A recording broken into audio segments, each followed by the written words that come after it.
after doing exactly the same thing I did the first time, it's in the correct aspect ratio. It is completely random. It is absolutely 100% random chance. I don't know what it is that makes the difference between it going into fucked up 20 by 9 mode instead of 16 by 9. Oh, man. But you know what? I'll give you everyone a moment to file in. Sorry it's a bit late getting started there, obviously. Technical problems. And do you know what the most annoying thing is, right?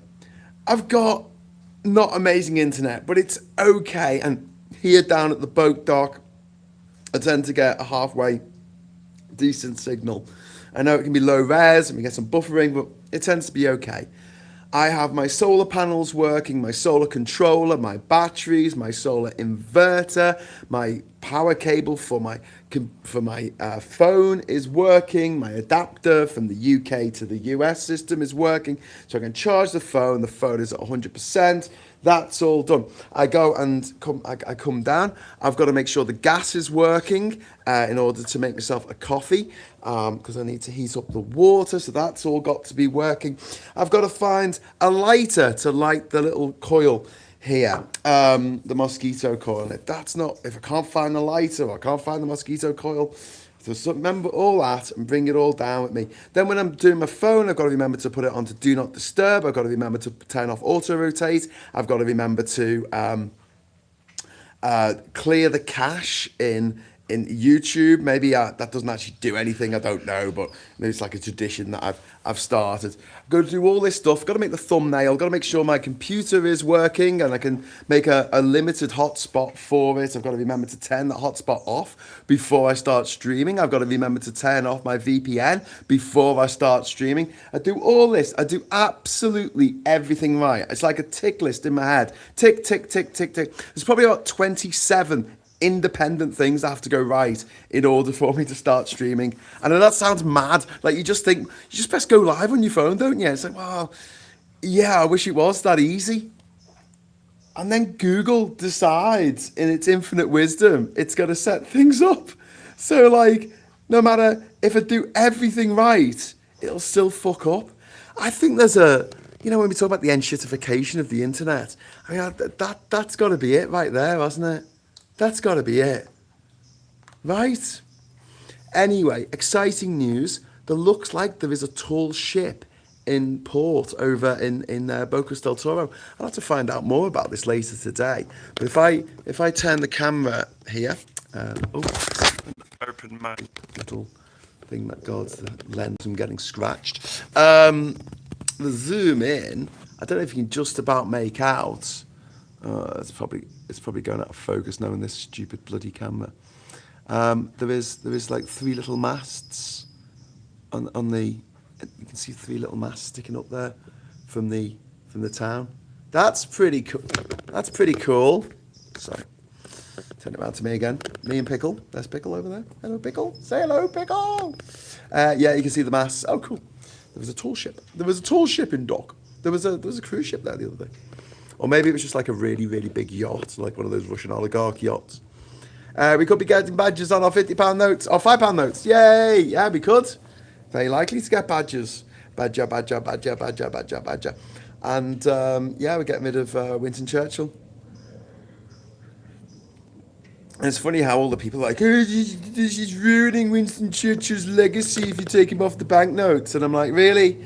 Really? Do you know what's ruining? Do you know what ruined Winston Churchill's legacy, apart from the whole Bengal famine thing and Gallipoli and stuff, and his response to the general strike of 1926. Was it 26? Can't remember. It was a long time ago. The fact that he was one of the instrumental people behind setting up not only the European Convention on Human Rights, but also the European Union. You know, like. You do know, and I want you to repeat this if you didn't know. I want you to tell this to all your gammony mates, neighbours, colleagues, co-workers, bus drivers, whoever, right? Whoever you meet. Winston Churchill was the first president of the European movement. You do know that, right? Lord Heseltine, Michael Heseltine is now the president of the European movement. I think our man Mike Galsworthy, my birthday buddy, I think he's still in charge like every day. But the presidency was always like a ceremonial role, and it was held by Winston Churchill. Winston Churchill, European movement. So Brexit was the biggest fuck you to Winston Churchill's legacy ever. And his grandson, Nicholas Soames, he actually went on he went on Hansard to say, it makes Hansard sound like a fucking TV show. Oh yeah, I went on Hansard and had a nice chat. He said, stood up in Parliament saying that, his granddad would fucking hate this. Brexit lark. But you know what? It's the same people who are moaning about him being taken off the Fiver. He's only been on the Fiver for 10 years. I think they should put Charles Darwin back on there. Oh, wow, that's so cool. Sailboat. Yeah, it is cool. I'm going to check that out. I looked over there and I thought, I don't remember there being 3 massive crosses on the... Maybe they're having an execution. Maybe they're having a crucifixion. Because you have 3 of them, don't you? Taxi drivers, Farage informants. Yeah. Farage only listens to the common man in the taxi. So this morning for me, obviously it's this afternoon for you. Everything is very peaceful and calm here on the island.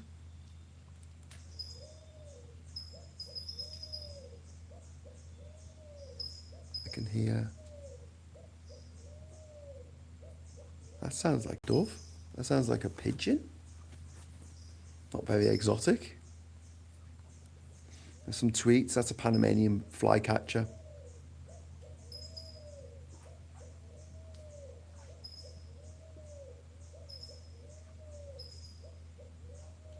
Oh, it's really lovely. It's very clear today as well.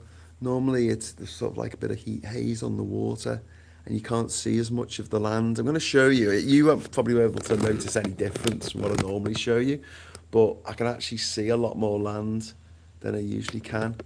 And do you know what? Sometimes when it's a really clear day, you go out in the water and you can see in the distance the mountains of central Panama in the back, behind my island. That looks spectacular. It doesn't happen very often because you got to get a really clear day and the mountains are usually covered in mist. So if you get in just a certain times when it's very calm or very clear, usually on a cooler day. Okay, that's an eagle. That's an eagle. There's actually an eagle. That was a screech of an eagle.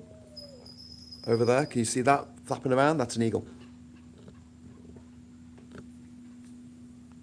Seems to be having a fight or something. That's not the same, that's a different bird, I think. Maybe we're scaring him off. Ooh. That was cool. We've got an eagle. We've got a flycatcher, a pigeon, an eagle. Let's see what else. Oh my God, what a magnificent. I wish I could show you better. I wish I had like a proper camera and I could just fucking zoom in and stuff. Show you the wildlife.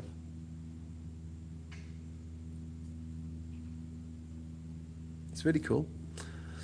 It's really cool. What's everyone saying? Let's see sand lizards or adders on our banknotes too. Sand lizards are colourful and adders have beautiful patterns. Waiting for the squeaky tank impersonating bird. Has that noisy black-chested jay been? Yeah. Those crows, they live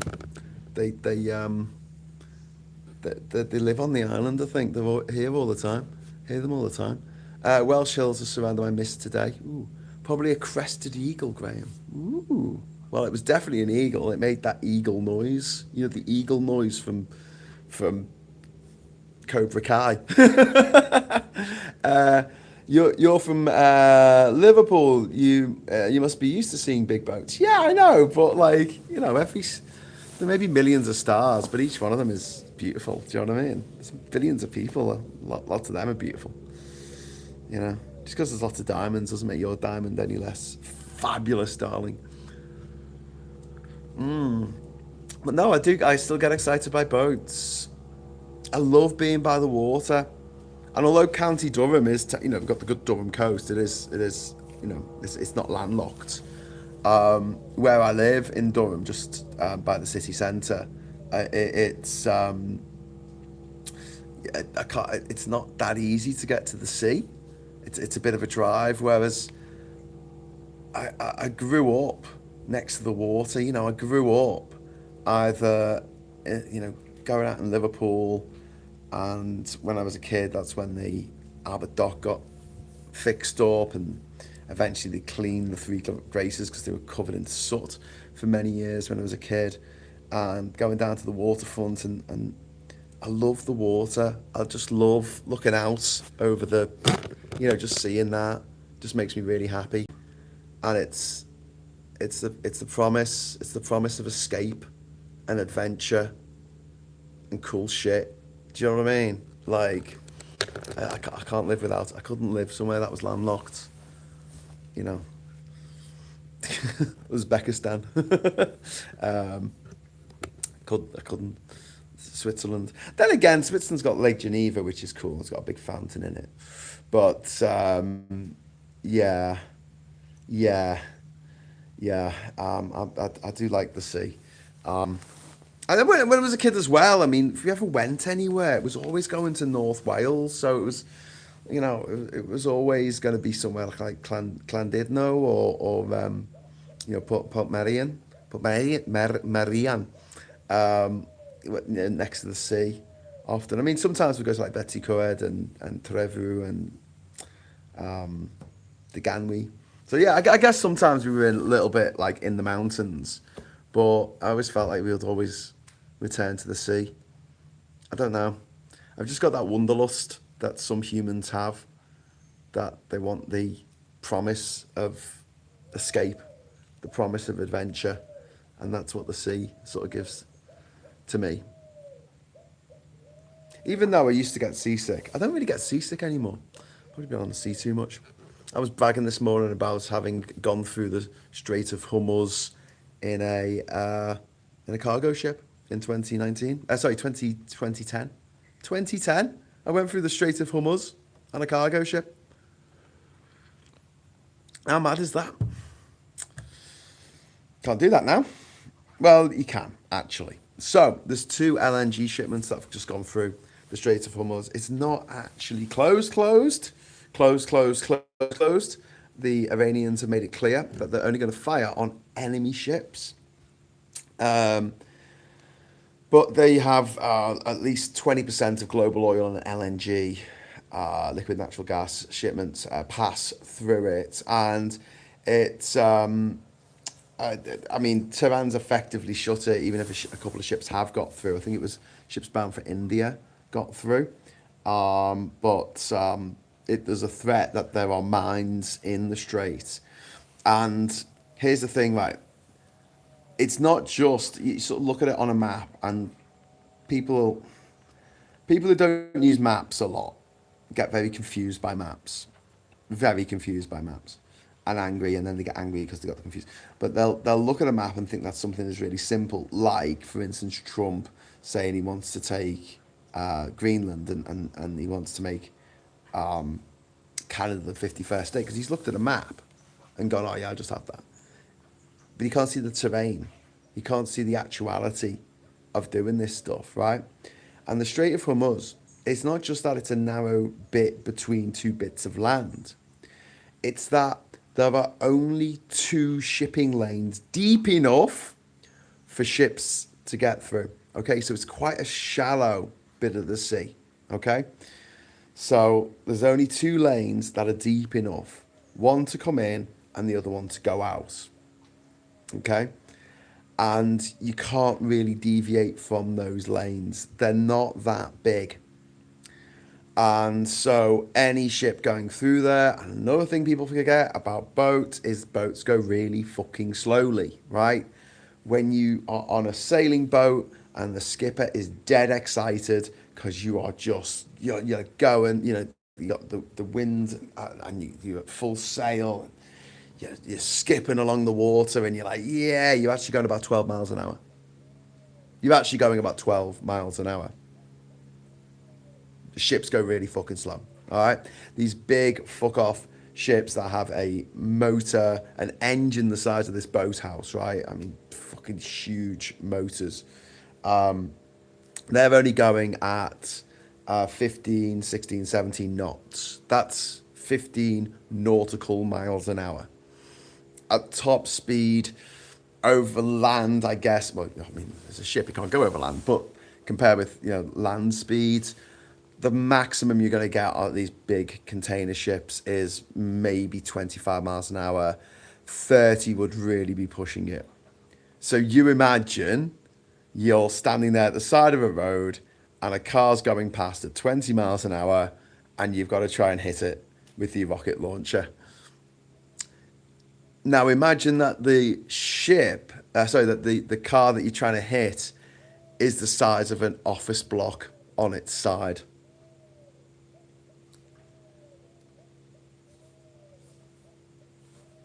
I don't think you're going to have too much hassle. And what will happen is, if a ship is hit and sinks in the Strait of Hormuz, it could block one of those shipping lanes because the ship will, if it sinks, it'll hit the bottom of the sea. And those ships are quite tall, right? So the other ships won't be able to go over the top of it. And like we saw, imagine it like the Suez Canal. Remember, it got blocked by that boat. Yeah, the Evergrande, whatever it was called. Evermore. Nevermore. Imagine that's the size of the shipping lane, right? So if a boat sinks in that shipping lane, you're not getting on top of it. And you can't get around it either because it's too shallow on either side. So what happens then? Well, you'd have to have a system in which the other shipping lane was used, but when one ship's coming in, another ship can't go out.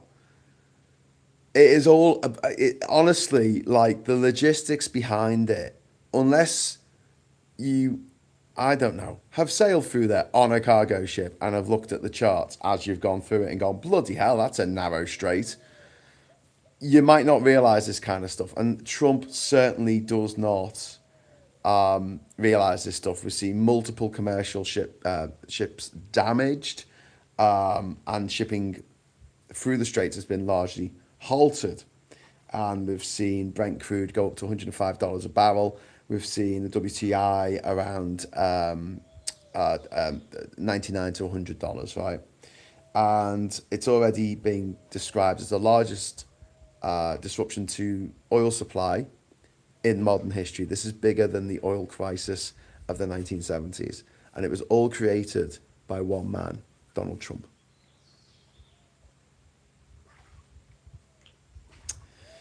So, what's Trump's new demand? He's like this, little baby, doing his little baby dance. You know, when he does his little dance where he looks like he's wanking off two people at once.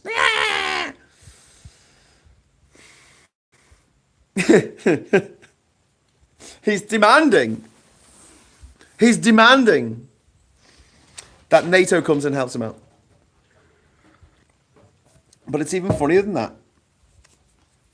He's demanding that countries that aren't in NATO, like Japan and South Korea, and most hilariously, China.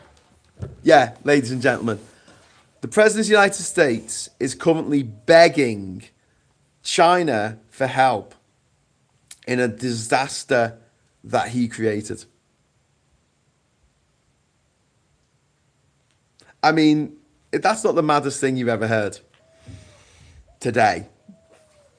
He wants warships, he wants minesweepers, he wants drone defense systems, he wants naval escorts for commercial shipping. And he's framed this request as an obligation. And he said that countries that benefit from the Strait of Hormuz ought to help America police it. Well, you know what? The Strait of Hormuz was rattling along fine. I don't think it's been shut since 1973.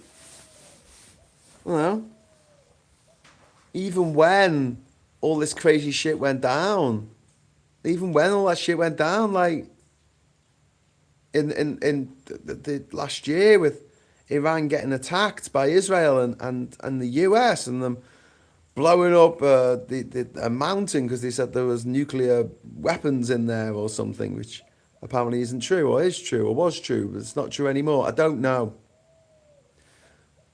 But here's the thing. We didn't do this. This was Trump. This was the Americans. They did this. Clean up your own fucking mess, lads. Why should we? Why should we, as Europeans, put our men and women, put their lives on the line for Trump's daft foreign military adventure in Iran? And in the same way that Brexit can never work because of geography. This war could never work. Why?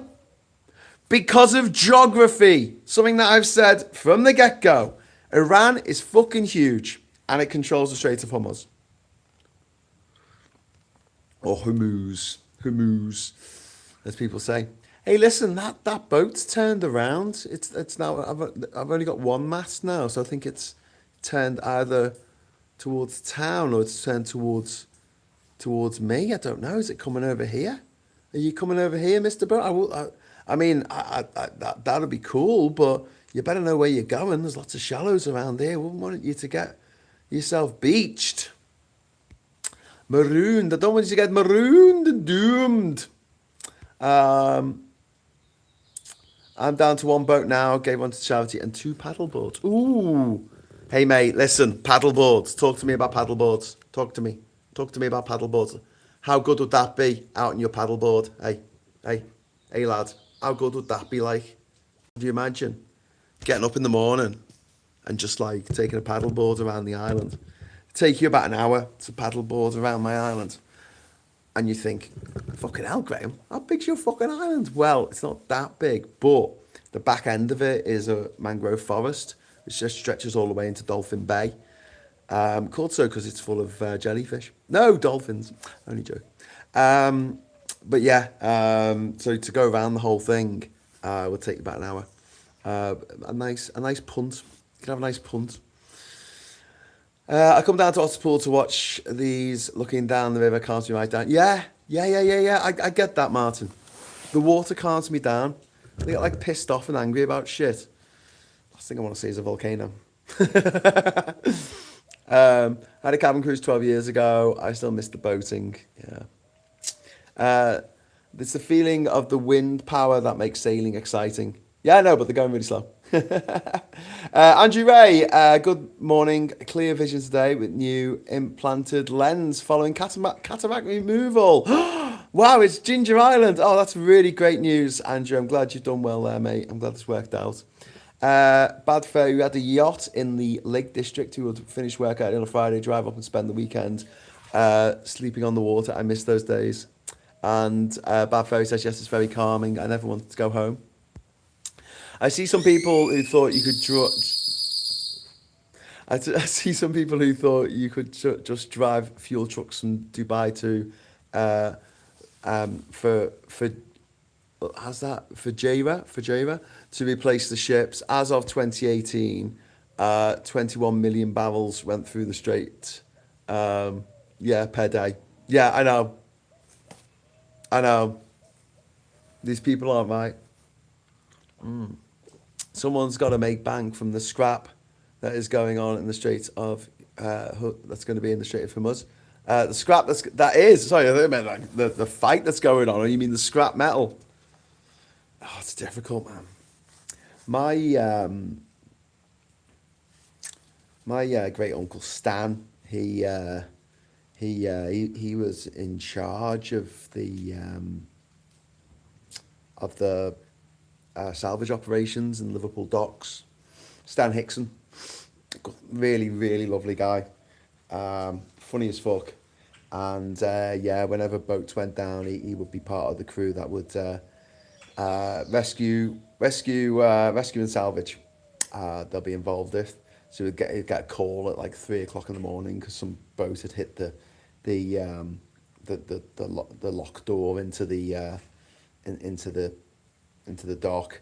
Um, and the what was it? The Empress of Canada. I think that was a really famous one that went down. I think that went down in the docks. I think it was one of the North docks actually. I don't know which one exactly it was. It went down in, but I think there was a fire on board, and that was a hell of a salvage operation. That was a big ship. Um, yeah, and also my granddad, after he left the Navy, he worked at the dive crews that would basically go down and clear any obstructions and fix the lock doors if they were bust or whatever. And he didn't go. He wasn't one of the divers. He was like one of the people on the boat operating the boat and making sure that the oxygen got down to divers. But that was back in the day when it was pure, bioshocked costumes for going down. Could you imagine going down in one of those big brass diving suits? Fucking hell, into like the muddy darkness of the River Mersey. Oh, do you mind if I don't? But yeah, salvage operations, they are not easy. Although I read somewhere once, right, that there was an operation to get to refloat. I think it was an American warship or something that had gone down, and the way they did it was ingenious, but also stolen from a Donald Duck cartoon. Okay, so what they did was they just got thousands and thousands of ping pong balls. This is no lie. They did this. This actually happened, and they pumped one by one these ping pong balls down into the boat until there were enough of them in the hull in the bottom of the boat to make it rise up to the surface again. They brought it back up to the surface with ping pong balls. True story. Couldn't do that with the Titanic. It's split in two. Um, yeah, but wouldn't that be countries joining a war that's already been won? Yeah, he declared victory after the first 5 minutes, didn't he? I love that Pickles just gave that news. Look at that pickle. It's just Pickles. It's just Pickle. Pickles was the name of the dog that found the World Cup. This is Pickle. She was like, what? China. The way Trump says China is fucking hilarious. Sat on the bow of the 50-foot sailing boat between Lanai and Maui. I saw next to flying fish, says Dragons Marine. I know, flying fish are one of the best things about sailing. When they come alongside and you just get like loads of them, like dozens of them just skipping across the water and flapping like crazy. That is something. I've also had that with dolphins. I've had that on a cargo ship with dolphins. I also had that on a yacht. It was a sail. We had the engine wasn't working, so it was pure sail power. It's coming back from Cape Verde to Senegal, and the dolphins in the water were just like insane. They came over. They stayed with us for about an hour, like just swimming at the front of the boat, all in a line, like choreographed. It was amazing. It was like one of those old musicals from the Busby Berkeley era. It was amazing. And also once we had 3 sperm whales come close to that same boat actually. And I think this is something to be said for sailing as well, because the sea life is more likely to come and hang out with you if you're on a sail. If you've got a motor, they tend to stay away because the noise is really, really unpleasant and distressing for them. So yeah, I remember when the sperm whales turned up and me and the French guy on board, we were like, oh shit, get the cameras, like taking photos and everything. And the captain, the skipper, he started like banging on the side of the boat, like with like a wooden spoon or something, like banging. No, it's like a metal tool he had, I think, like a spanner. He had a spanner, that's right. He had a spanner and he's clanging on the back of the boat. And I'm like, what are you doing? He's like, we don't want them to mate with us.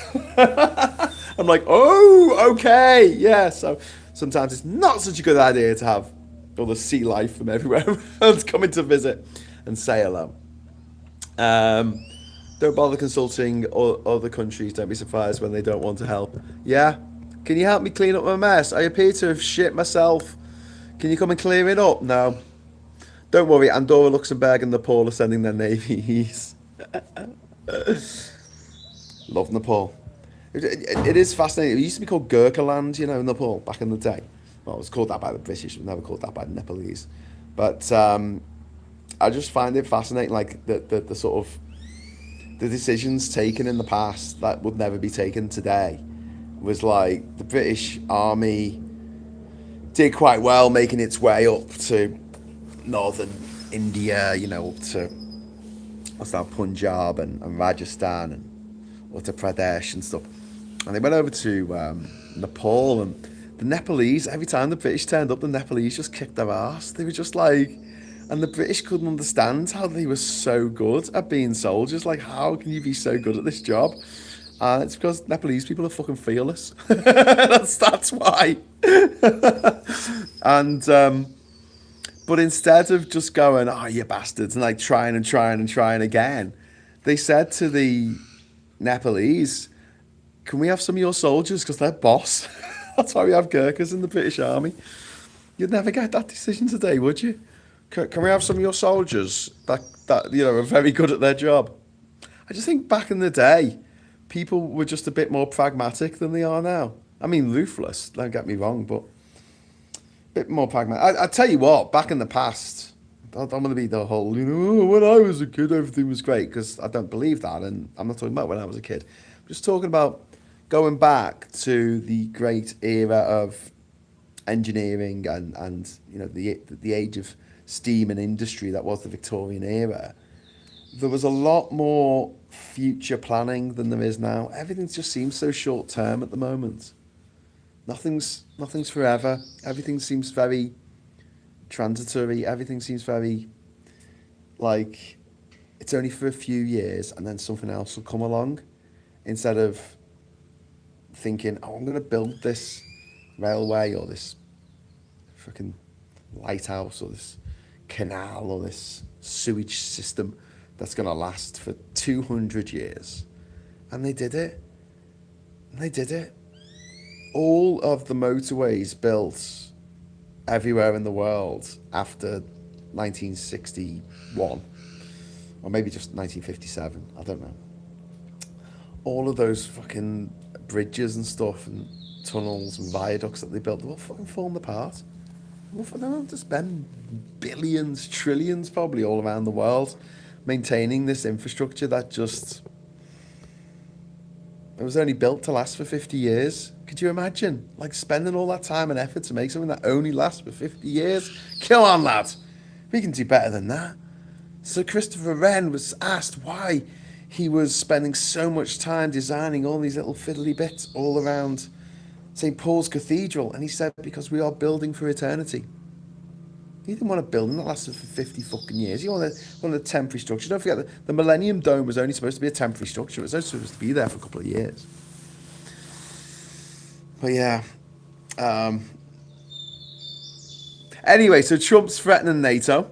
He says that if NATO countries don't come and help him out of his shit and help him out of his fucking shitty nappy that he's shat into, it'd be very bad for NATO. Or NATO, as I call it. I mean, NATO has no treaty obligation to defend the Strait of Hormuz. The alliance was invented to protect Europe from attack, not police Middle Eastern fucking shipping routes.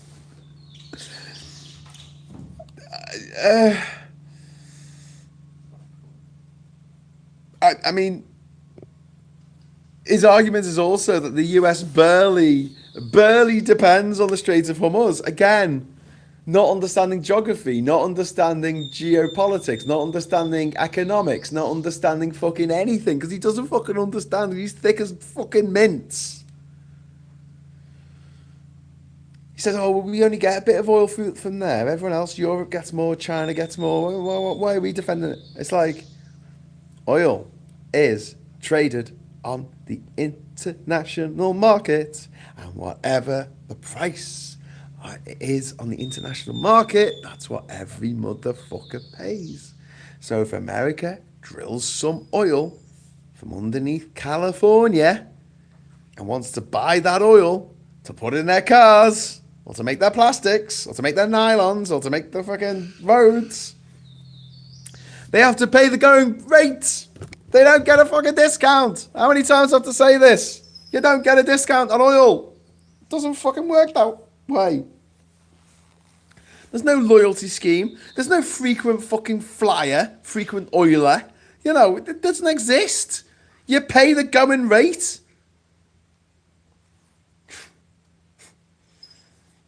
Trump said, oh, China gets about 90% of its oil through the Strait of Hormuz, which is hugely exaggerated. And he said, oh, the US only gets 1 to 2%. But, you know, it's like, well, I started this war, but everyone else should fix the consequences of the war that I fucking started. How is anyone still supporting this fucking nut? How is anyone supporting it? Japan said no, straight up. I mean, anyway, it's got legal fucking restrictions that date back to the Second World War that limit its overseas military operations. Australia has said flat out, nope, it will not send warships. New Zealand said it's not received a formal request because it hasn't. This is just something that Trump has put on Truth Social. The European Union has discussed possible measures because obviously we do get a lot of oil and gas from that goes through the Strait of Hormuz, but there's no military commitment as yet. And China's called for immediate de-escalation and end to hostilities. It did not agree to send naval forces. In short, no one wants to get dragged into Trump's fucking crazy war with Iran. Tell you what, Trumpy dickhead. Trump, hey, Trumpy no mates, right? Tell you what, why don't you just stop fighting this fucking war? Stop bombing Iran, right? And just fucking go home. Just fucking go home. Just fucking stop. Just stop. See what happens. The US-Israeli strikes, they went on against Iran, went on without Allied approval. We were not consulted. NATO was not consulted. No one was consulted. European and Asian partners were not included in the decision-making process in any way, shape or form. And now we're being asked to risk our navies. We're being told that we need to protect global shipping.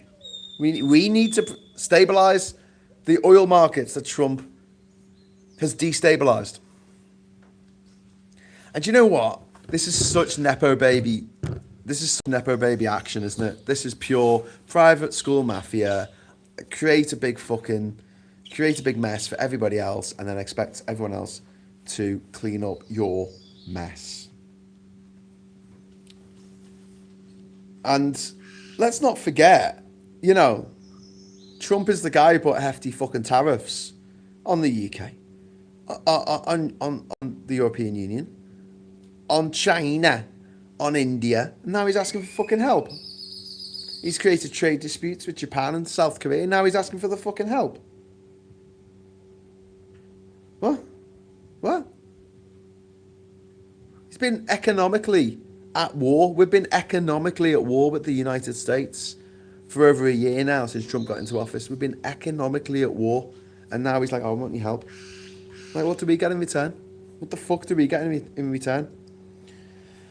Obviously, Starmer, you know, trying to fucking balanced and shit. Said that the Strait of Hormuz should reopen. And he's working with allies to stabilise the region, but saying, you know, doesn't want to be drawn into the war. Which we don't. The British stance is defensive operations only. And, you know, and Trump criticised Britain, saying that Britain should have sent warships, to Iran, or the Persian Gulf, or the Indian Ocean, I don't fucking know, before the war started. The war that he didn't tell anyone about.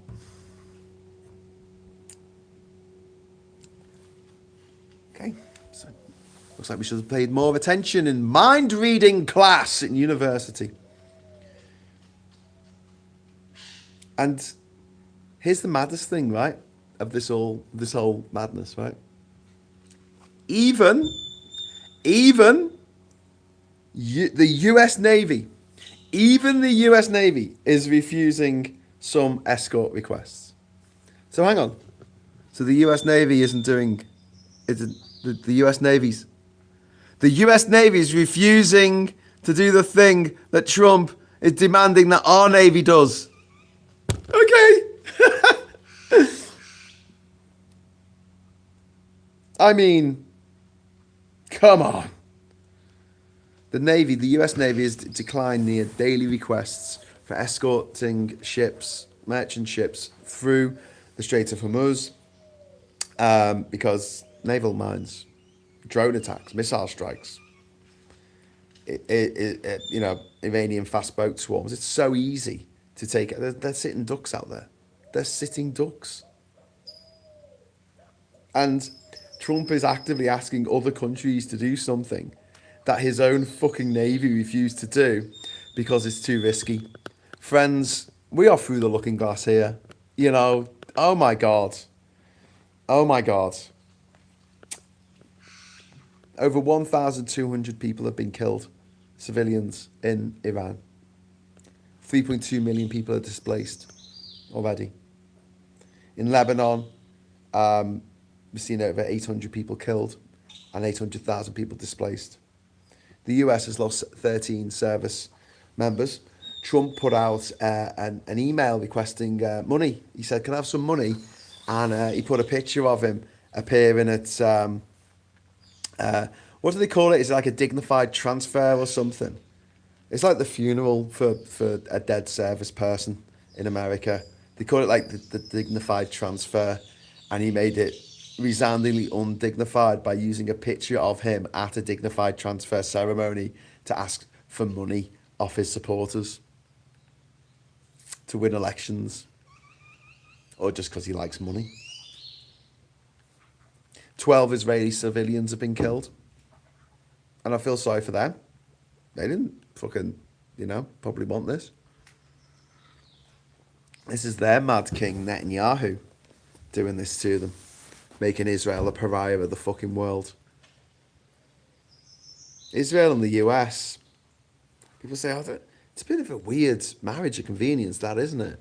Considering the US is run by these crazy, do-godders who believe that we're going to enter the end times and all this kind of stuff.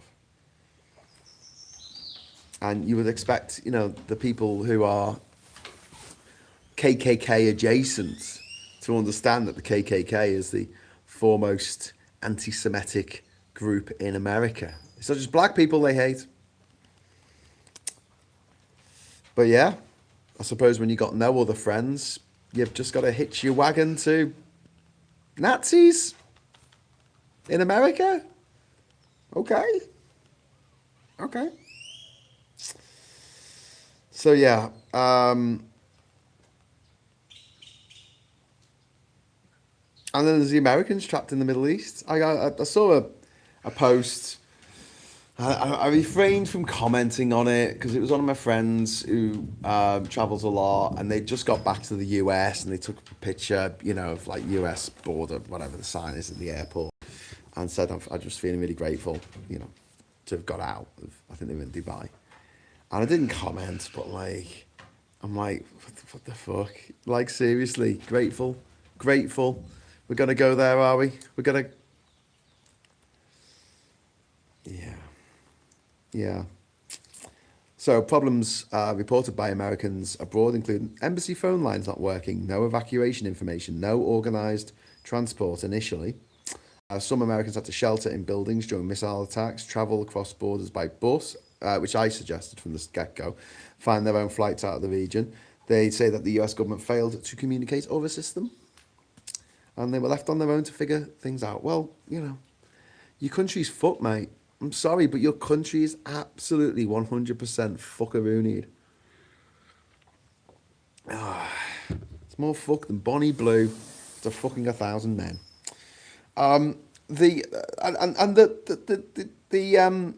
The Trump voters who are now sort of feeling a bit betrayed, and I'm like, how thick are you? Do you know what I mean? There was a guy who in Australia, right? He was an honorary mention, I think, in the Darwin Awards because he didn't. I don't think he died, but he got bitten by, I think it was a brown snake, which is one of the most deadly snakes in Australia. Because he caught one, he got bit catching it, and then he had it on the seat next to him of his ute, of his pickup truck, and he kept prodding it because he thought it was dead, because snakes don't move unless they have to, so, it curled itself up on the seat, and he kept prodding it, and he got bitten again. I think he got bitten like 72 times or something mad like that, and you just like, at what point do you think to yourself, he was really drunk, but like, at what point do you think to yourself, I'm going to stop prodding this snake now because it keeps biting me? Apparently they had to use like all of the anti-venom that they had in the whole of Australia had to be flown in to this particular hospital where this guy was to get this, because he had so much venom in his system. It's like amazing that he survived. I think he lost his sight and like, he'll never walk again, but he didn't cark it. But like, how many times do you have to prod the snake? And this is what these dickheads do. They had the opportunity to vote for Trump in 2016 and they took it, and it was a fucking disaster. And 500,000 Americans died from COVID because Trump's leadership during the COVID crisis was so appalling. And then Biden took over, and all they did was moan. They saw that the guy that they voted for got a mob of people to go into the Capitol building, right? Try and burn the place down, trying to hang the vice president. They caused over £3 million worth of damage to one of the most historic buildings in the US. Not that these people give a shit about history and, historic things.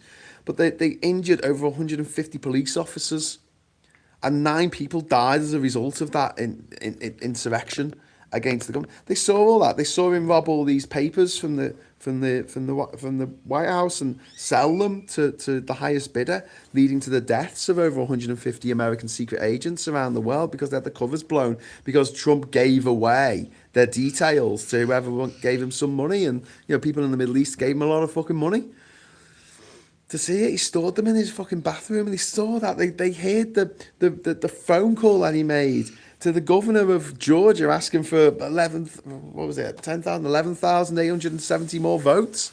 They heard that. They saw him go on trial for the rape of Jean Carroll, and he was found guilty by a fucking jury. They went, yeah, he definitely fucking raped her because he's a fucking monster. They saw him go down on 34 felony counts for paying off a prostitute who was fucking behind his pregnant wife's back.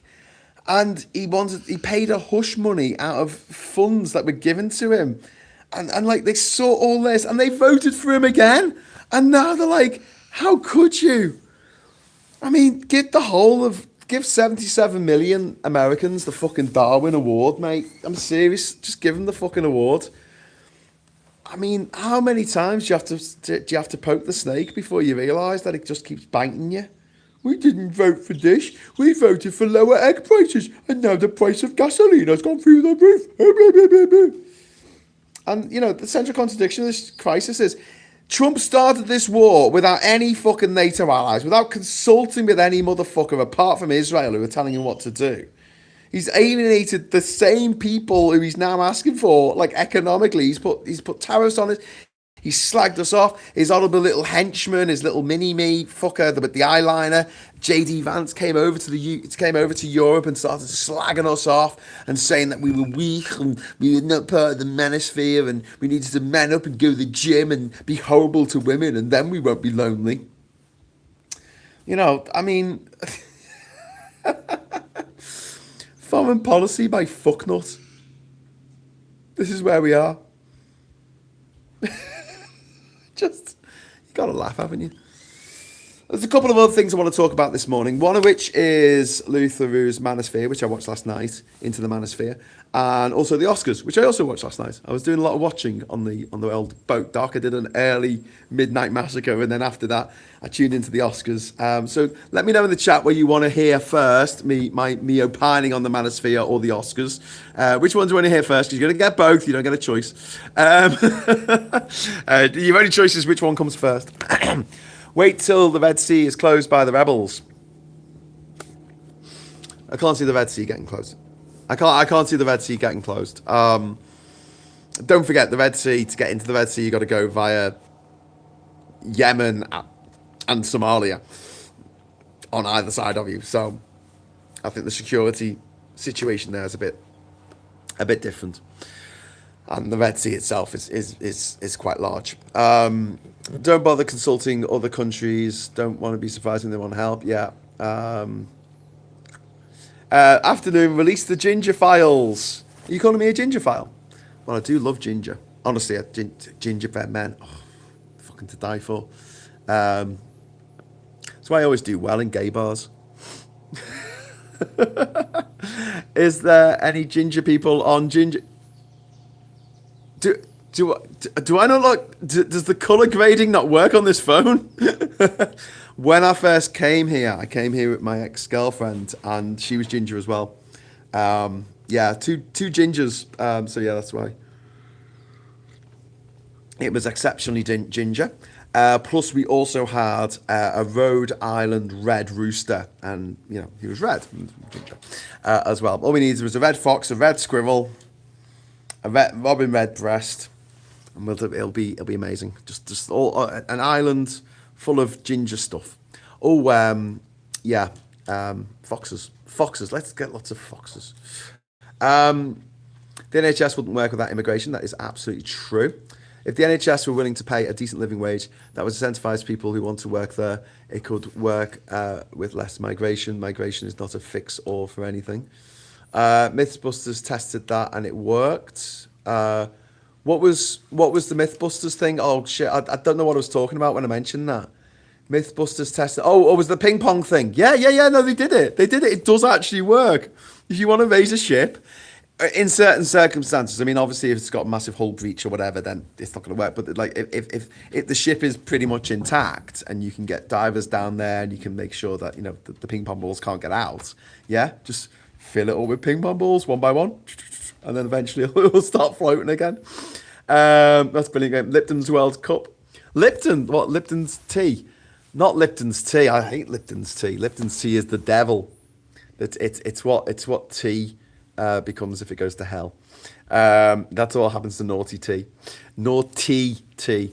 Glad someone gets that. My family think I'm crazy. I get really scared if I go out on a little boat or anything. No, SG, I completely get that. I completely get that as well. Fear of the water is, again, not an irrational fear. The water can fucking kill you. In the same way that heights and snakes and spiders, not irrational fears. I hate the fact that you look up phobia in the dictionary and it says irrational fear. And I'm like, no, there are irrational fears, like a fear of clowns, right? Or the fear of the number 13, or the fear of the fear of phobias. That's actually a thing. That's irrational. But when it's something that can actually fucking kill you, I do not think it's irrational, and therefore I don't have a problem when people have, they go, oh, I don't like snakes. So they'll go, oh, just hold it. It's so cute. Yeah, because I think snakes are cute because I'm not scared of them. In the same way that, people who really want you to hold their tarantula, no. And that's why I think that kind of like I'm not scared of heights, but as I've got older and I had my first... what's it called when you have a thought that comes into your head and it's like a bad one? I forgot what the term is for it now. Someone will tell me in the chat, I'm sure. Intrusive thoughts, is that the term that they use? Intrusive thoughts, right? So at the time I was in, I think it was in Sri Lanka. No, it wasn't. I was in Guangzhou. And I was staying at a friend's apartment, and they'd gone to hospital to give birth. And I was staying in their apartment while they were in the hospital, making sure, to get robbed or anything. And they were right up really high in like one of those high-rise buildings. And I went out on the balcony and looked out over the whole, city and everything. And then I got this intrusive thought of like, if I just jump off here, then I don't have to finish the rest of this stupid journey. Because by then I'd been to 197 countries or something. I had like 4 to go. And I don't know why this thought came into my head. It was an intrusive thought. And it's a bit like, I think it's related to Tourette's, where you think of the worst thing and you can't do anything about it. I think it's related to earworms and OCD and a few other things that just pop into your head. I'm sure you've had it where you've been driving and you've thought, hey, what if I just swerve to the other side of the road and hit the car that's coming towards me? Hey. And you think, what the fuck am I thinking that? So I had that thought. And then since then, it happened again when I was in Sri Lanka in a tall building. And then it happened a lot when I was in Canada last year. I was staying at a friend's place, as some of you were watching Canada Brew at the time knew. I was quite high up and I hated going out on the balcony. And it's not the same as being scared of heights. Like I can look down, I don't get vertigo. Or I know it's called vertigo, it's called aquaphobia. I don't get aquaphobia. I don't look down and go, oh, and feel it in my guts. But at the same time, I get these intrusive thoughts. And it's why I could never live in a tall building. I just couldn't, because I can't deal with these intrusive thoughts coming in my head of like, why don't they just jump? Why don't they just jump off there? That'll be great. I'll just jump. I'll just do that. And then immediately I'm like, what the fuck? Why would I think that? And I've spoken to people about intrusive thoughts, and everyone gets them apparently at some time in their life. They just appear, and they can be really fucking gruesome. They can be like, oh, what if I just stab my family? And people don't act on them. And this is one of the problems with psychosis and things like that, because it takes away the normal barrier for your brain to go, that was a stupid thing to think. Why would you think of that?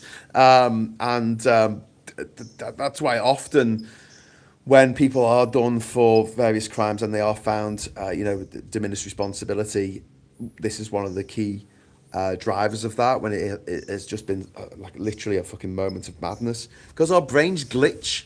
Our brains glitch the fuck out. So I wouldn't say I'm scared of heights, but at the same time, and I've done bungee jumps, I've done really high bungee jumps, I've jumped out of a plane. I'm not scared of heights. I can look out, but it's that it's the worry that I might get an intrusive thought that keeps me from really enjoying that kind of thing. Then again, I went up the CN Tower last year, and I've been up all the tall buildings. I've been up the Burj Khalifa, been up the Petronas Towers, been up the Empire State Building, been up the Twin Towers in America, the World Trade Center. There's a photo of me on the top, thumbs up, a couple of years before they weren't there anymore. Wow. That's like I say, I like going up tall things. I like climbing up mountains and stuff like that. It's fun. I've been up Mount Kosciuszko in Australia because it's dead easy. There's a fucking ski lift to the top. I've been up Kinabalu in Borneo. I've been up a bunch of volcanoes and shit around the world. I am planning on... I've got a friend of mine who wants to go up Kilimanjaro in a couple of years' time, and I'm seriously thinking of joining him on that one. That'll be a bloody good laugh. Kilimanjaro, it's a bit of a hike, to put it mildly. I mean, it's 5,000 meters above sea level. However, I'm told that it is a walk. It's like it's a walk. You're not actually climbing. You don't have to just put your little pickaxe in the wall and climb up, or anything like that. It's not actual mountaineering as such. It's just a nice walk ruined. Been up Mount Sinai as well. Got some tablets for me headache. What else have we got in here? I have a family friend who lives in Nepal. She's Irish, has 7 kids. Whoa, I'm well behind on the messages here. A lot of Nepalese around Aldershot, thanks to the British Army. See them wandering around the commons, foraging. It's lovely to talk to. They're lovely to talk to. You get a chance. Honestly, the Nepalese are some of the sweetest, loveliest people you will ever hope to meet. Do the Nepalese have Nepo babies? Very good. That's terrible. That's not correct. We beat them, so they said they would only fight for us. No, I mean that's the way it went down though. It was like, we didn't beat them. We didn't beat them. Well, why was Nepal never part of the British Empire? It never was. It never was. Funny thing to happen if we beat them. It's the same. Well, like little red heart in the middle. I can totally see that. It looks 2 little rabbits. I live about 10 miles away from friends and family over, but that way, when I had the car, I would go walking that way. Says Richard. Oh, nice walk. While I think about it, why is Air Force One so freaking noisy? Trump loves to do his talks, doesn't he, in front of a big fucking engine. So he has to shout and no one can hear what he's saying. He loves doing that. Because it does people's heads in. He does it to discombobulate people. He does it on purpose. He's a fucking arsehole. Mint serves a purpose. Generally can't figure out what the purpose of Trump's existence is. Yeah. Some good news. Kazakhstan, Turkmenistan and Uzbekistan have signed a water treaty avoiding a major conflict. That's really good. Hopefully they can bring the Ural fucking Sea back to some extent. I know they need to work together on that one. Piss off back to your golf course, Trumpy. Yes. I want to make America great. I'll tariff every country. Say they're coming for me to hand out. Now he wants handouts. He doesn't want our ships. Make him eat his words. You need Trump on his knees. Yeah, although the idea of Trump being on his knees does not make me not sick. Ukraine have offered their US in the because he's got that face, hasn't he? He's got a face like a prolapsed anus. He's got that face thing going on. Hate him. I do want him to not be with us anymore. You're not supposed to say this. You're not supposed to say, you know that song by the Bloodhound Gang of Hooray for Boobies? You're not allowed to say that. You're not allowed to say the title of that song. I've gone all woke now. Back in the day, you could. Back in the day, you could just sing it, couldn't you? I hope this helps to emphasise. I hope this helps to clarify. I hope you. Anyway, I'll just plug in my little charger there so I don't run out of batteries. This is cool. Look, it's a little charger. It's got a solar panel on it, which is cool. I don't really use it. That's only for emergencies. It says it holds 5 chargers, but also, it's got a light on it. See that light? That's so cool. It's really bright, actually, that light. And obviously, it's amending it, and it's quite bright out here anyway. But you know, during the night time, having a nice little light with you is always nice. Nice little light. Ukraine have offered US their drone technology, and Flump has said we don't need help from. Did he say that? Did he say that? Oh my God. Maybe he just wants to blame us for when he pulls out an NATO. Wouldn't help. Trump's mind is pure chaos. Reading it would not help. It changes randomly. Says Yurosh. Yeah. Got to scoot back to work. All right, Richard, nice to have you here ages ago. Sorry. Starmer was doing better, but God, his presser was boring. Yeah, he's a very boring man. He's on TikTok now, making shite videos on TikTok. Like they'll play some shit music and they'll open a door and he'll walk through the door and they think that's a TikTok video. I'm like, oh Jesus. Oh dearly me, 40 minutes late into this. I wasn't that late. I was only 8 minutes late. Difference between acting tough and being all tough, all mouth. Yeah, maybe 10 minutes late actually. He was also wearing a campaign hat. Oh Jesus Christ. Was that at the funeral? He was wearing a baseball cap at a funeral. Do you know I take my hat off when I go into a church? I don't know why. I just do. It's like just this thing that has been embedded into me. Like when I was in the church choir, they used to have like 2 stalls, and you have on the left or the right, and then you had the altar. And if you're on the right side and you need to go to the loo or something during a service, you could just go out, because that was the exit, right? But if you're on the left side, you had to cross in front of the altar. And when you ever crossed in front of the altar, you had to look at the altar and make the sign of the cross and then keep going. You weren't allowed to just... It was just kind of cool. Do you know what it reminded me of? When I was in Fiji, I was hanging out in this little village where they just installed a new chief that day. And afterwards, we were drinking kava together. And they were telling me all the different rules about etiquette in Fiji. And it's like, when you go to someone's house, you have to bring a gift for the eldest man, Papa Levu, I think they call him, the eldest man in the house. So it's usually the granddad. And you have to bring them the gift, and they have to invite you into the house. You can't just walk in. They have to invite you in. And then when you're eating dinner, when you're sharing kava, or anything, it starts with the eldest man, and then it goes round in a certain direction. And if you're having dinner, I think you can't start eating until the head of the table starts to eat. But the fun thing is when you leave the table to go to the loo or something, or to grab something from the kitchen, you can't turn your back on everyone, and so you have to walk backwards out the room. You know, like I think that they have that rule with the Queen or something, or the King now, I guess. You can't turn your back on them, so you've got to kind of like walk backwards out of the room. It's a bit like that, and you've got to. There's a word that means like excuse me, and you've got to sort of do this hand motion as you walk behind people, and you say excuse me, and it's to let people know that you're there. and so they can all see you, and so I don't know, you can't just stab them in the back like it's the fucking Red Wedding or something from Game of Thrones.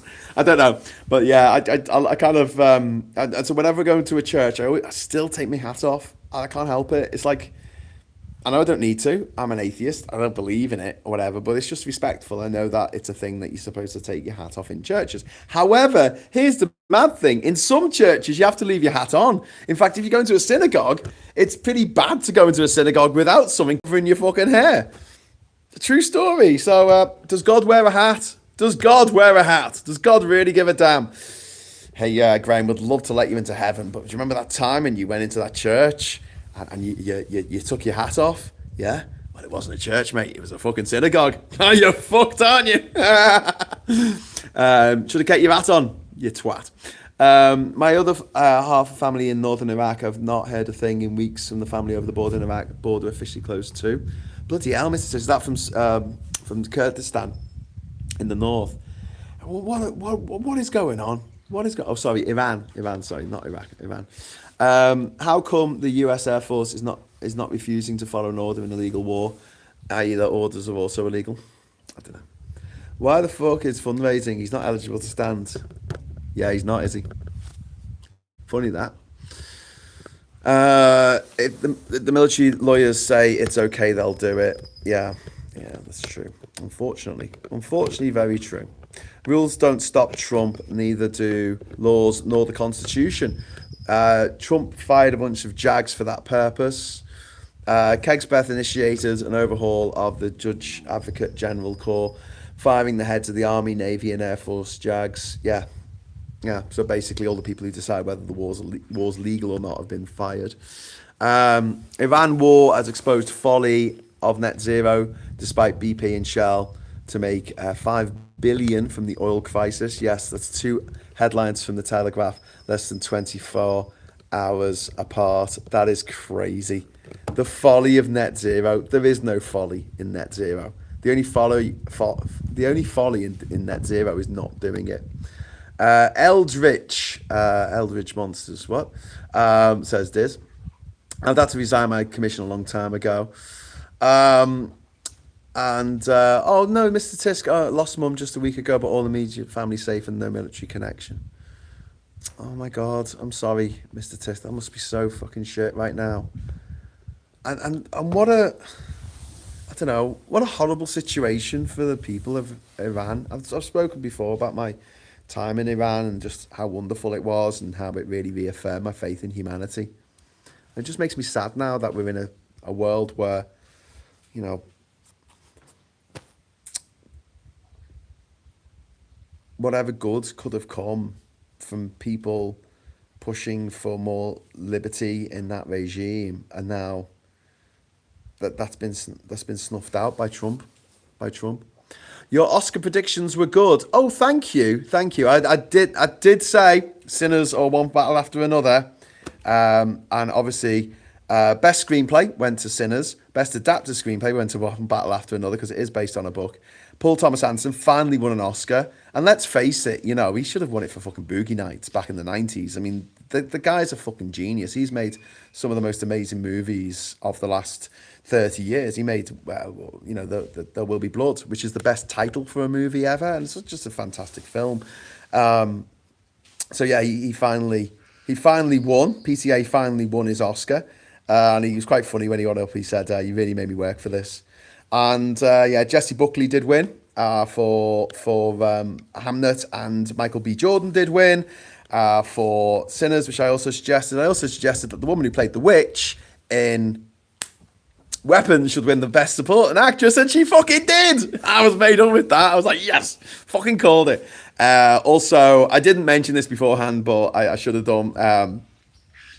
K-pop Demon Hunters, definitely best animated feature, best song as well. Absolutely, I would have that all day long. And yeah, best supporting actor went to Sean Penn. Now, I wouldn't have given it to him because he is very, very, very good. He is very good in One Battle After Another. But I hate him. I hate Sean Penn. I've hated him since he beat up Madonna. I just don't like him. I just don't like the guy. Something about him gives me the shits. I just do not like him.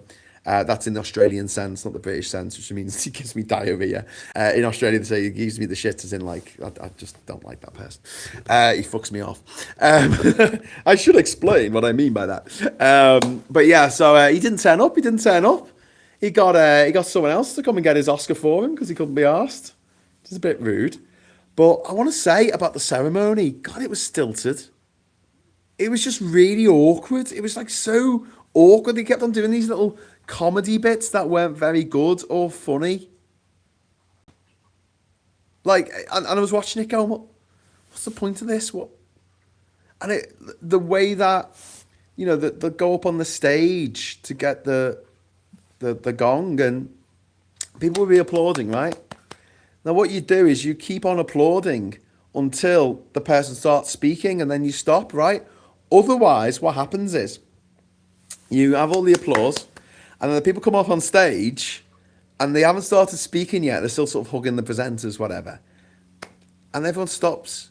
And it's just kind of like 5 seconds of silence. And it's just weird. It's just fucking weird. I was like, what the fuck? I've been to premieres before. I've been to award ceremonies. And like, you just keep applauding until the fucker who's won the award starts speaking, right?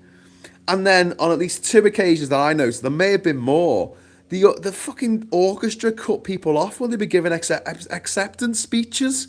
And I was watching it going, what are you doing? They spent all this time doing these unfunny fucking sketches. And oh my God, the auto cue reading, when like these celebrities would come out and they'd read something off the auto cue. And it would be written by a fucking 5-year-old.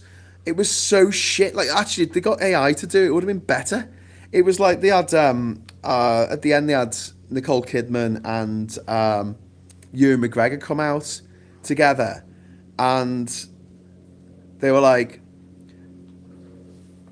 can you believe that it's been 25 years since we made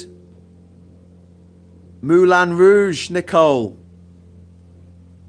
And Nicole Kidman goes, wow, yes, that is a long time. And you're like, why are you reading that? Why are you clearly reading that off a fucking auto cue? And it was just, I could put on a better show. This is my thing, right? And if I watch a movie, I see a TV show, I go to a fucking art gallery, I see a piece of architecture, and I look at it and go, I could do a better job than that. It fucks me off. And that Oscar ceremony last night, I think I counted about 15 places where the orchestra cut people off, the dead air, the dead silence. Like, it was so amateur. It came across as so fucking unprofessional. I couldn't quite believe that this is like, the big night of Hollywood. And I was just thinking, shouldn't it be more switch, like flowing? Shouldn't it be more, shouldn't they have, like, even if people stop applauding, maybe they should just have like a soundtrack of people continuing to applaud. Maybe the celebrities, they can't hit their hands together too long. They'll hurt their precious little hands. But like, do you know what I mean? Like, I'm glad of everyone who won. I'm glad PTA finally got his Best Director Oscar, which he richly deserved. Bit sad that Sinners didn't win the Best Picture, but one battle after the other was a really fun film. Was a good laugh. But yeah, I would have given the best. I would have given the Best Supporting Actor to Benicio del Toro for One Battle After Another. I just fucking loved him in that movie. I loved him in that movie. That's what happens when you surround yourself with loyal yes men instead of capable people. You all right? My dog's coughing. My dog's breathing funny. You okay? I might have to go and attend to my dog. Are you okay, girl? You all right? Do you know, yesterday we were down at the boat dock. I thought it was bloody hot. So I went all the way to the house and got her water.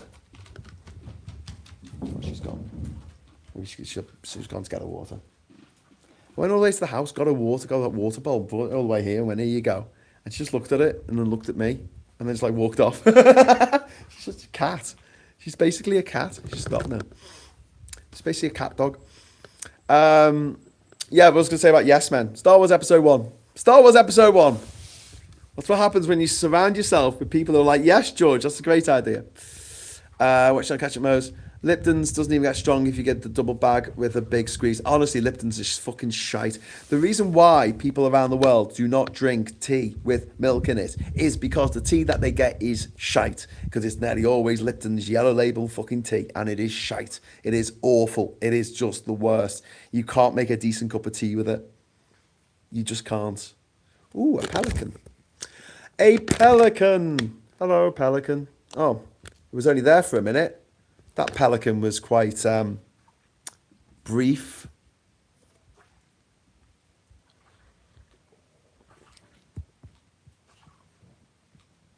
If I did this at night, you'll be able to hear the crickets, but they seem to have shut up.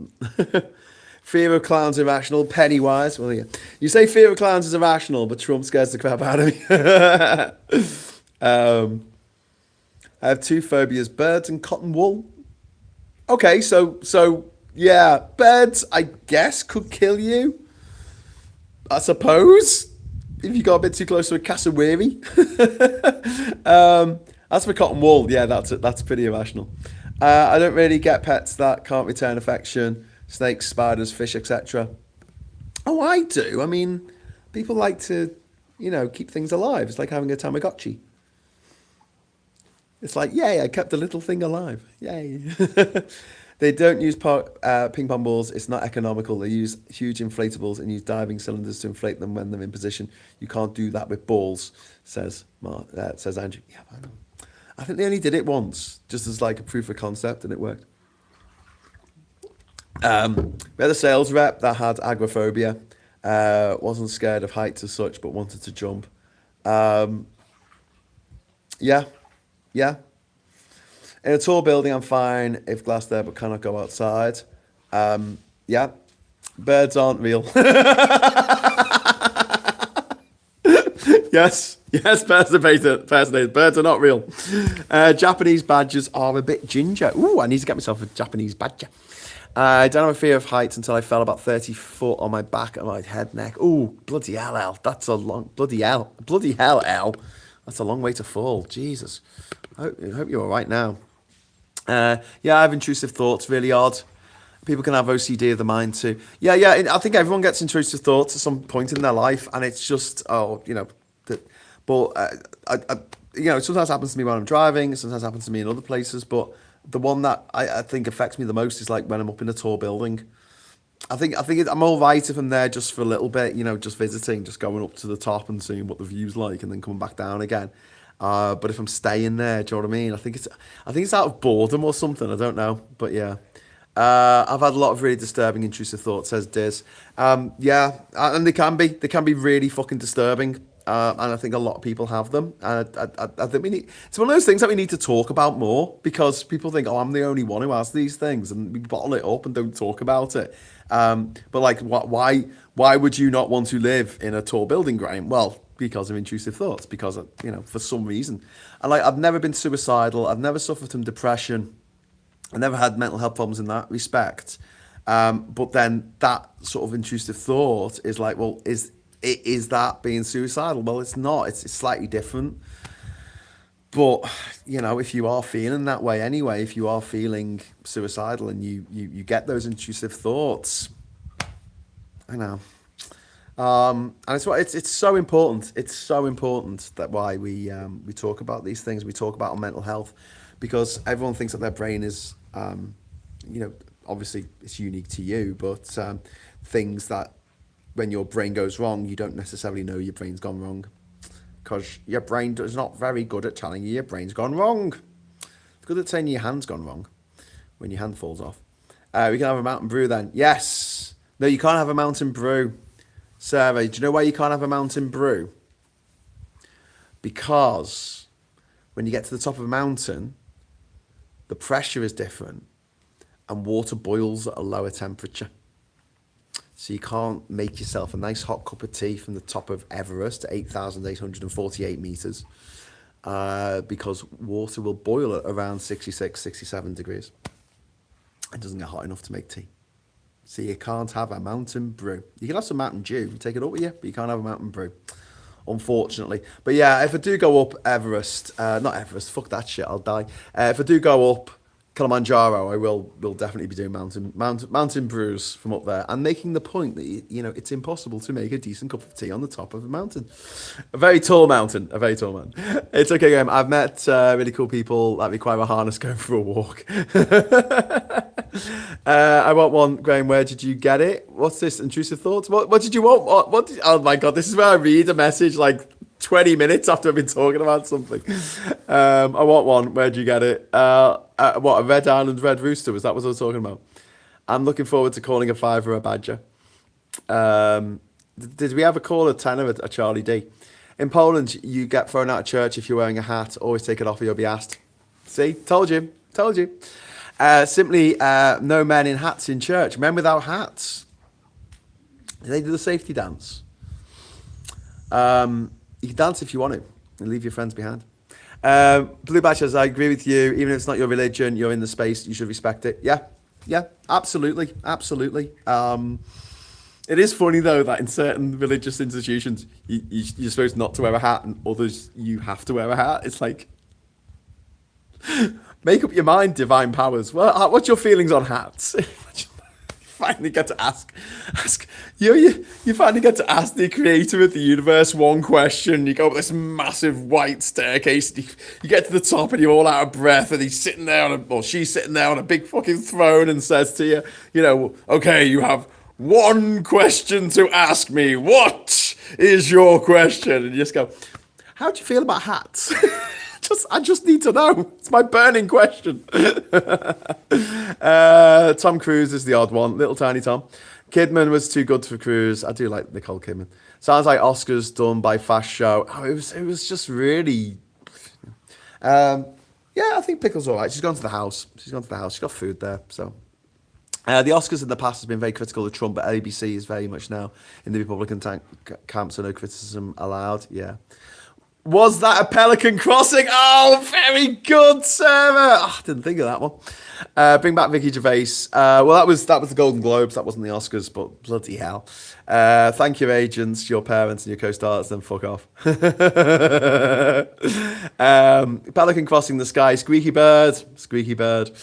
Have you watched Harry S. Plinkett's review of the Phantom Menace? Of course I have. Many moons ago. I am subscribed to Red Letter Media, and I really like Jay, and I really like the main guy who does the reviews. But then they have that mate of theirs who comes on, and he has this laugh, and it's like, I can't stand it. I can't watch any episode with him in. I can't, because of his laugh. I know it's really shallow and shit. And Rich, I think it's Richie, is it? I think that he's got a lot of good points, and he sometimes says funny things, but I can't stand his laugh. I don't watch the ones that... And that's really judgmental. Oh, this smells nice. Oh, I've had this washed in the laundry in town. It smells really nice. But yeah, I watched the review of the Phantom Menace, which is where they sort of launched their shtick, didn't they, of having this character who was like a serial killer, explaining to you why the Phantom Menace just didn't work. And the bit that I really loved in that was the bit where they talked about personality of a characterization, and said without saying their name of their job or what they were, describe the following characters, and they say C-3PO, and they're like, well, he's this camp English butler droid, and he's a bit of a coward, and he pretends he hates R2-D2, but he loves him really, and then they say, okay, describe Qui-Gon Jinn. And everyone's just like, he's a Jedi? No, that's his job. Oh. He's very noble? Okay, describe Han Solo. Oh, well, he's this like scallywag. He's a space pirate. He's, he pretends he doesn't give a fuck about anyone, but he actually does. And, and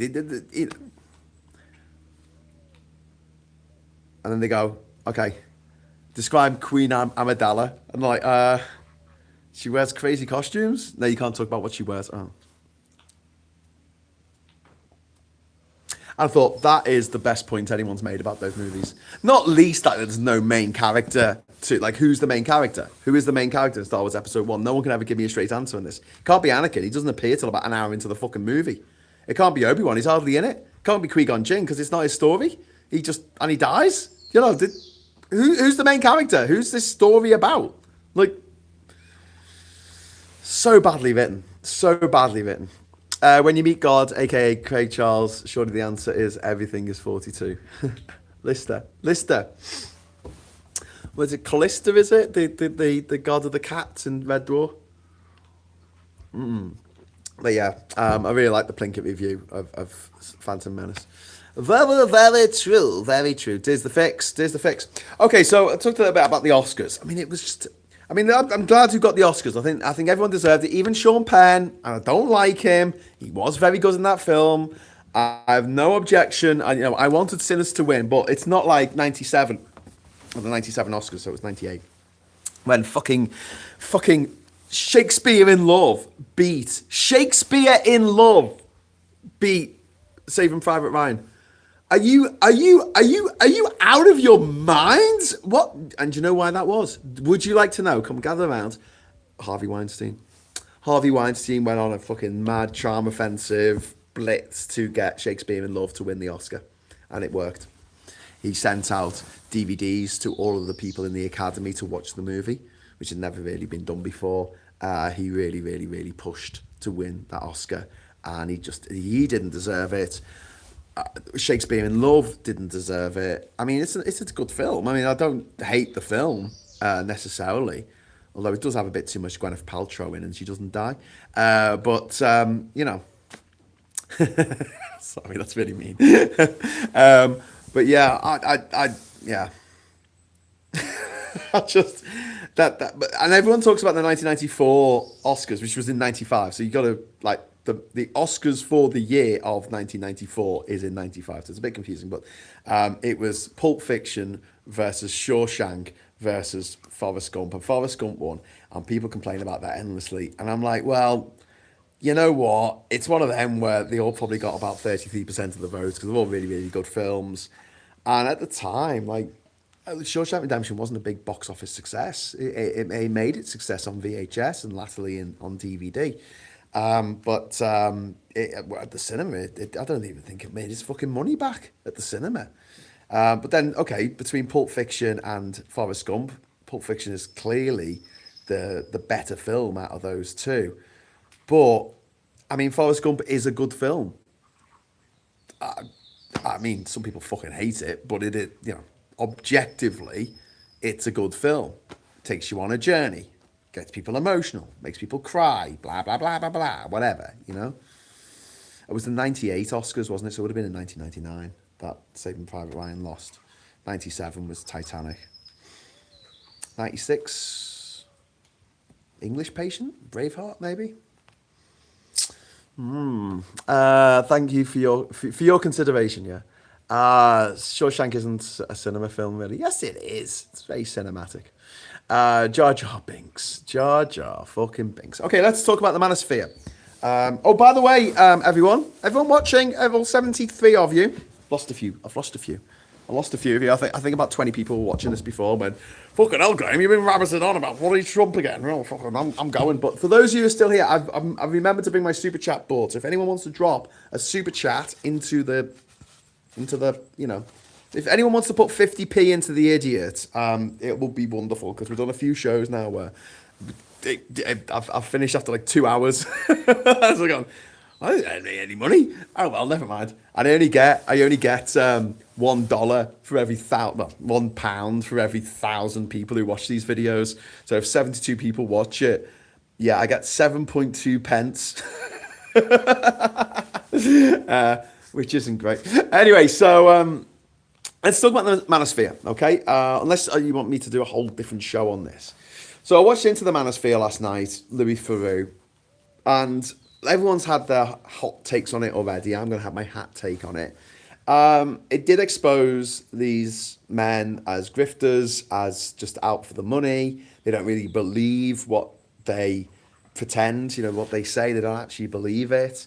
They're just doing it for the money. the aggression, the hypermasculinity. It's very Fight Club. It's a very, cry for help. But here's something that really struck me, right? So one of the main characters in it is some dickhead called HS Tiki Toki, who was wanted in the UK for a car crash that he ran away from, and he went to live in Marbella in Spain. And he does like manscaping videos or something where he comes on and he does his muscles, and other men watch it and masturbate. I don't know how it works, but the main thing that I got from it, that I picked up on because of, it's me, right? He went to private school, So did Louis Theroux, by the way. Just saying. Just saying. Everyone's rolling their eyes out. Oh, God, he's going about fucking private schools again. Yeah, but where did that fella, HS Tiki Toki, learn to be such an entitled little twat? Where did he learn that? Where did he pick that up? Oh, yes, Martin Harrow. £2 super chat. Yay! £2 for the idiot. Super chat, super chat, super chat. It's my super chat animation. Super chat, yeah. And we also got another one from Saz. Saz, thank you very much for the super chat. Another £2 in the idiot.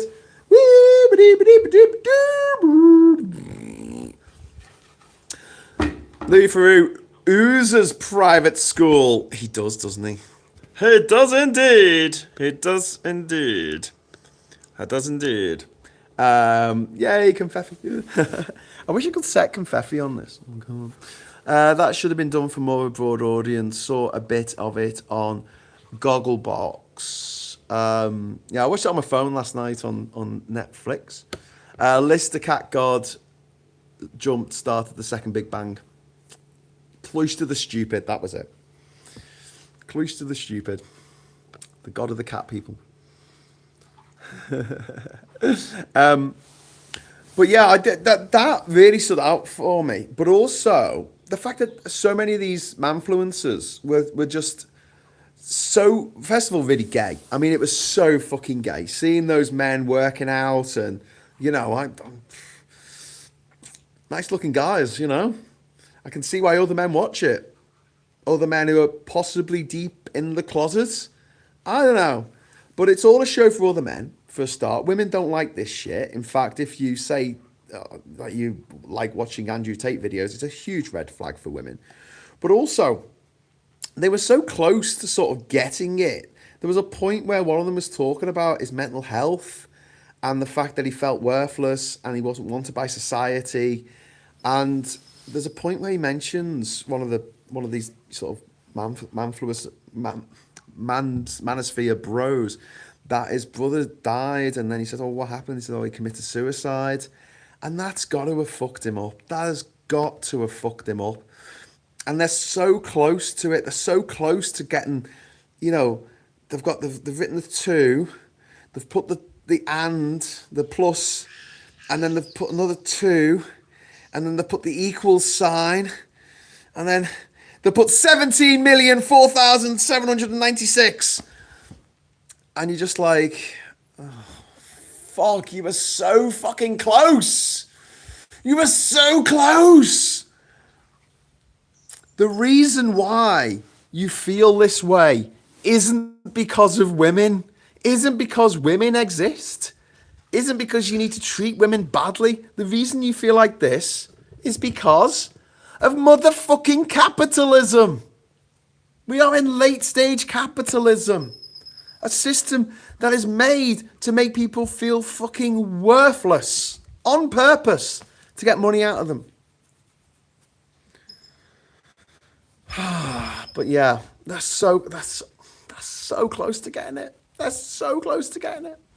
One on you, Pagan. Thank you very much for the £2 super chat. Super chat. Thank you. Super chat. Super chat. Super chat. Super chat. Thank you, sir. I'm out now with the dog, and she and I are really muddy. Are you having a mud wrestle with your dog?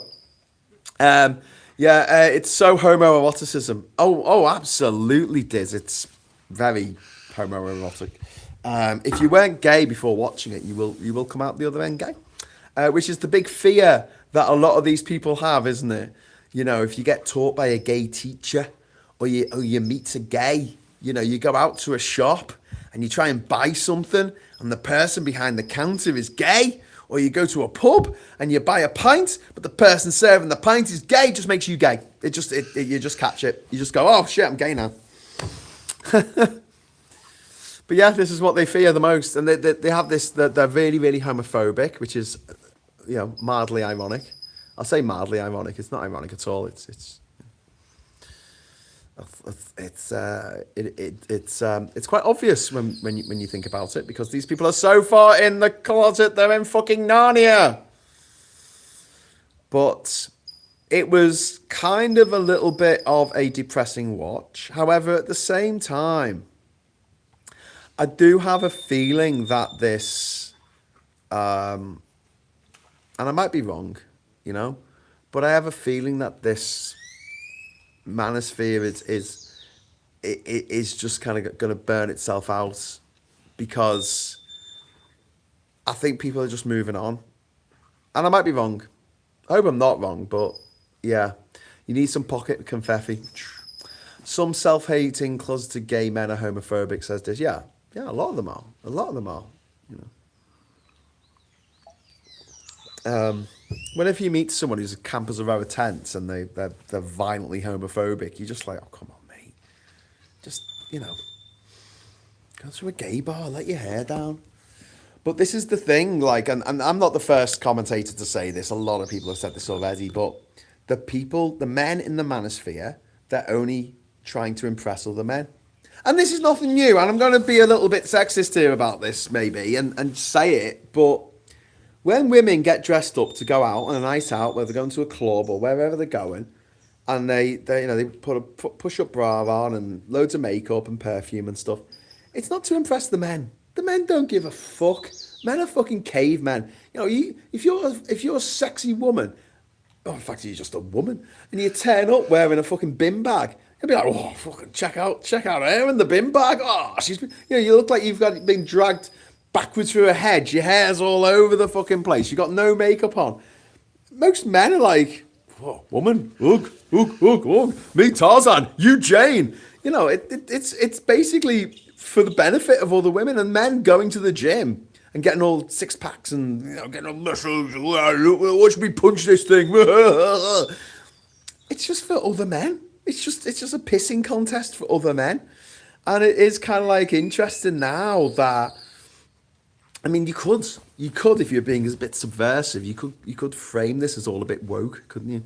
It's all a bit woke, all a bit gay. In that, you know, I don't mean that as in a bad thing. I mean as in like trying to attract other men, as in I'm doing this, I'm dressing up, I'm making myself look $1 million, and posting pictures of myself, you know, shirtless in a pool, to get other men to want me, to get other men to want to have sex with me. Okay, that makes kind of sense. I don't think this is quite the same with women, but I do think that a lot of the mentality that we have behind sort of wanting to dress to impress is not always for the for the pleasure or the entertainment or whatever you want to call it of the opposite sex. A lot of the time it just isn't, and I think that this manosphere thing is a reflection of the way women get dressed up to go out, and men are now doing the same thing, and looks maxing, which didn't come into the documentary, which is this horrific thing where men are getting this deforming plastic surgery on their face. Like, some men are taking hammers to their face to make them look different, and you're just like, mate, you look fine, you know, just chill, just, it doesn't matter. It doesn't fucking matter. I know some proper fucking uggos that I wouldn't fucking touch with a fucking barge pole, and they're now proud daddies. I mean, someone wants to have sex with them. It's just, you know, it's all down to just being in the right place at the right time and meeting someone and, you know, getting along, and, you know, eventually you have a couple of drinks and one thing leads to another. The only person I met who I have to be better than is myself. True. Don't tell Trump the world is not ready for that. Yeah. Just be nice to women, talk to them, respectful, interested in what they're saying, and make them laugh. Best advice I was given after my first long-term relationship finished. Yeah. It's absolutely true, Martin Harrow. You 100% on the money. There's no magic formula. There's no fucking pay me $500 and you can do my course for how to pick up women. It's a nonsense. It's an absolute fucking nonsense. Just put yourself out there. Make sure that you can have these conversations one way or another, and just be nice. Just be nice. Don't be aggressive and mean and mean spirited. And certainly don't tell women that that they're worthless and they're only good for cooking and cleaning and making babies. And women are going to just say, well, fuck off then. There's 4 billion men out there who aren't a fucking wanker. Well, I'm going to find one of them.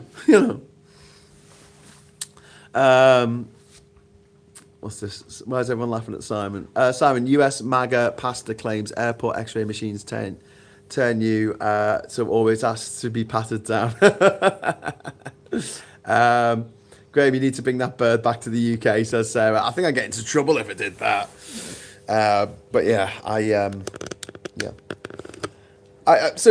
thought it was good that Louis Theroux did that documentary, and lots of people have watched it, and lots of people have commented on it, and I think it did expose the grift behind the whole thing, that the heart's not really in it. They're just doing it for the money. They're not doing it to help people. They're not doing it to help young men. And as the late great Admiral Akbar once said, it's a trap. It's a trap. It's a trap. They give you the worst possible advice for how to treat women and how to talk to women, and so guarantees you stay single. You never hook up. You get more and more frustrated, and you end up watching these manfluencers even more. And it's just a big sort of sad circle jerk, is what it turns into. And I thought it was very interesting at the end with the HS Tiki guy, the relationship that he had with his mum. And they actually streamed a bit of, before Louis got there, they streamed a bit of his relationship with his mum, and she was complaining that the place wasn't tidy, and she was getting him to like clean up something on the floor, like wipe it off the floor. And I was just like, just a little mummy's boy. He's just a little fucking mummy's boy. And he's going, oh, women are shit, women are shit. And you're like, well, you wouldn't be anywhere without your mum, would you? Dickhead. But yeah, so all in all, Trump, fucking knobhead. Oscars went to the right people, went to the right films, I feel, by and large. Not too bothered about it, not upset. But Chicago didn't win again. Chicago win the Best Picture Oscar. It's shite. It's shite. It wasn't the film of the year. It wasn't even the best fucking musical of the year. It wasn't even the best film called Chicago that came out that year, probably. Jesus Christ. Anyway, but yeah. The manosphere, fucking toxic masculinity. I suppose you could see Louis Theroux's Into the Manosphere as sort of the sort of like a complementary narrative on the manosphere with last year's Adolescence with Stephen Graham. I'll certainly go along with that because it is something that needs to be exposed. Like I say, I just hope that people can start seeing through it and start seeing that this is absolute fucking bullshit. But there's a part of me, my friends, there's a part of me that just goes, fucking hell, I could do that. I mean, going to the gym, don't really want to go to the gym, but I could, if it meant that my streams raised like, 3,000 fucking pound a day instead of like £6. Do you know what I mean? Like, and this is why I get so antsy, and like most insults, water off a duck's back for me, or duck off a water's back for me, because dude, I'm on my private island, okay? Sometimes I look up at the wall, and there's 2 Guinness World Records I've got for visiting every country in the world without flying. My adorable dog, look at my private island, look at all I've done, City Liverpool celebrates my birthday for some reason. So that happened. All the things I've been, all the places I've been, all the things I've done, I just think, fucking loser. But yeah, so I don't mind like people slagging me off or saying, you say the wrong thing, and I don't like your attitude about Brexit, or you call me names. I mean, if someone wants to try and slag off my looks or my attitude or my personality, I'm just like, okay, you do realise that my partner isn't just tall and beautiful. She's also got a PhD in physics. She's incredibly smart. She's the smartest person I know. And she goes out with me. So, but the one insult that always gets my back up, that actually, and please don't say it in the chat just to be funny, but I mean, it does actually make me go, oh, for fuck's sake, is when people say, oh, you grifter. You grifter. You fucking kidding me? If I wanted to grift on the internet, it would be so easy. It would be so easy for me to become one of these manfluencer creeps and go out, and talk to girls in bikinis around here and go, you're shit, aren't you? Fuck Sweden. And they go, because everyone has to laugh or, nervously. Oh, yeah, get that nervous laugh out of those girls I just barked at in the middle of the fucking street. I could do that. I go to the fucking gym. I could get, fucking ripped. I could get, do up these muscles and make myself look like a fucking rejected fucking G.I. Joe. No, not G.I. Joe. He-Man doll. I could do all that. I could do all that. I could go right wing. I could sit here and go on about how, I got this island by being shit to black people. I got this island because I told women to fuck off. And it's like, yeah, I'd make a fucking fortune. I would make an absolute fortune. If I was a grifter, I would do that. I'm not a grifter. That's why I'm not doing it. Same with anyone else who makes content on here, left-wing content. And so if someone on the left accuses someone else on the left of grifting, that really fucks me off. Even if it's someone I don't like, even if it's like Owen Jones, who I don't like. I met him a couple of times. He seems like an all right guy, but he's a bit of a dick. And honestly, like, if someone says, oh, he's just a grifter, I'm like, what? Why would he have anything to do with being left wing, the Greens, Labour and back in the day? Why would he do that if he was just in it to make money? If you're in it to make money, you become a Tory. Or a fucker. Who, Richard Tice, after complaining about Angela Rayner avoiding £40,000 of inheritance tax, right? Stamp duty. £40,000. He's made this big thing about it. He was saying she should be sacked. She should be, thrown, paraded in the streets. Have rotten tomatoes thrown at her. She should be put in stock. She should be put in solitary confinement forever. And he avoided £600,000 worth of tax.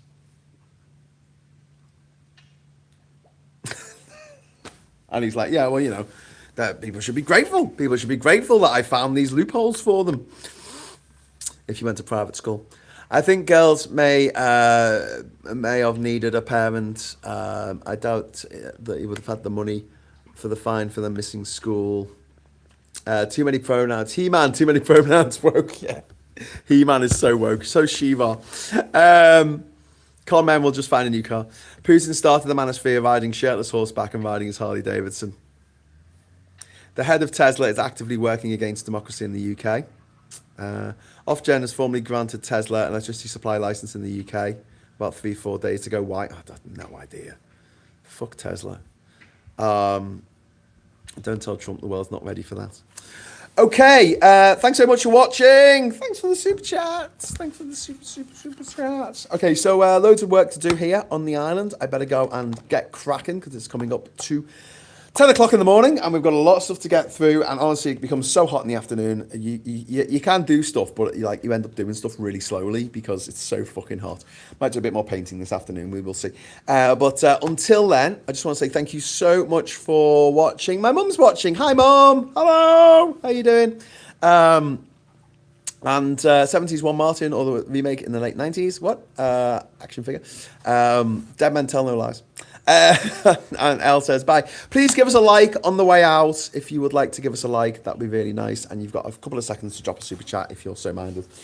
Before we go, I might do a little bit this afternoon when I'm working out on the island, if I can get reception on my phone and that. And otherwise, I'll see you tonight around midnight. I will try and do my midnight massacre, depending on how we're getting on with the work that's got to be done. The work that's got to be done on the island. And until then, I just want to say thank you so much for watching. You're absolutely incredible. You are awesome. Have a really, really lovely day. And until I see you again, hello, good evening, welcome, and goodbye.